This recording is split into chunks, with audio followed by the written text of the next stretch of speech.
સદગુરુ ઈશ્વરચંદ્રાજી સ્વામી છે ને બાપાશ્રી જયારે અમદાવાદ બધા ને ત્યારે દંડવત કરે અને બધા એને કહે દંડવત કરો, અબજી બાપાને દંડવત કરો.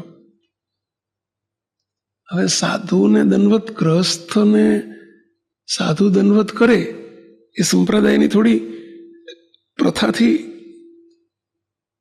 અજુકતી વાત કહેવાય. સંપ્રદાયમાં એવી પ્રથા છે ગ્રહસ્થ સાધુને દંડવત કરે, પણ સાધુ ગ્રહસ્થને દંડવત કરે એ પ્રથા સંપ્રદાયથી તદ્દન વિપરીત લાગે ને.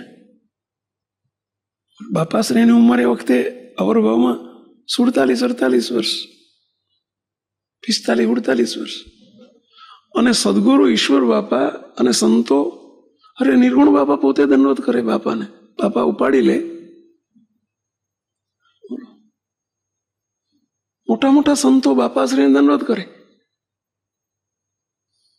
ભુજના અક્ષરજીવનદાસજી સ્વામી, હરિનારાયણદાસ સ્વામી, ઈશ્વરચંદ્રાજી સ્વામી, વૃંદાવન સ્વામી, ઘનશ્યામજીદાસ સ્વામી, તમે જો મૂળીના 100 સાધુ બધા બાપાશ્રીને દંડવત કરે. ઈશ્વર સ્વામી દંડવત કરે એટલે બાપાશ્રી ફરિયાદ કરી. કોને? નિર્ગુણ બાપાને, ગુરુને, કે નિર્ગુણદાસજી સ્વામી, ગુરુ તમારા શિષ્યને જરા ભલામણ કરો, સાધુ થઈને અમને દંડવત કરે છે, સારું નથી કરતા, તમે ભલામણ કરો. એ કરે છે ને બધાને દંડવત કરાવે છે, અમારું માનતા નથી, માટે તમને અમને ભલામણ કરો કે મને દંડવત ના કરે. ત્યારે નિર્ગુણ બાપા કે આવું આ તો ઈશ્વરચંદ્રાજી સ્વામી, આ તો બરાબર વડું કે એમને ઠપકો આપો, એવું કેમ કરે છે? કે એ વખતે હાજર નતા ઈશ્વર સ્વામી આવેલા. અહીંયા ઈશ્વરચંદ્રાજી જો સાંભળો, આ બાપાશ્રી તમારી ફરિયાદ કરે છે કે તમે એમને દંડવત કરો, સાચી વાત છે? તો કે હા બાપા. જો સાંભળો,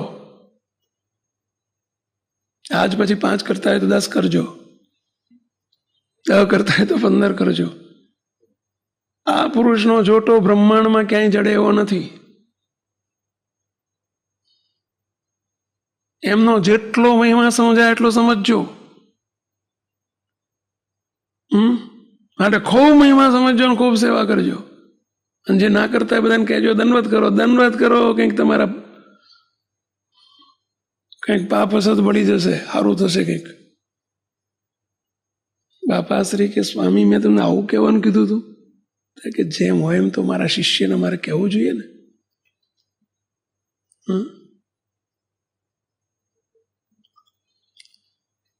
આ તો બધી મોટાની રીત છે. પેલા મોટા જ મોટાને ઓળખે.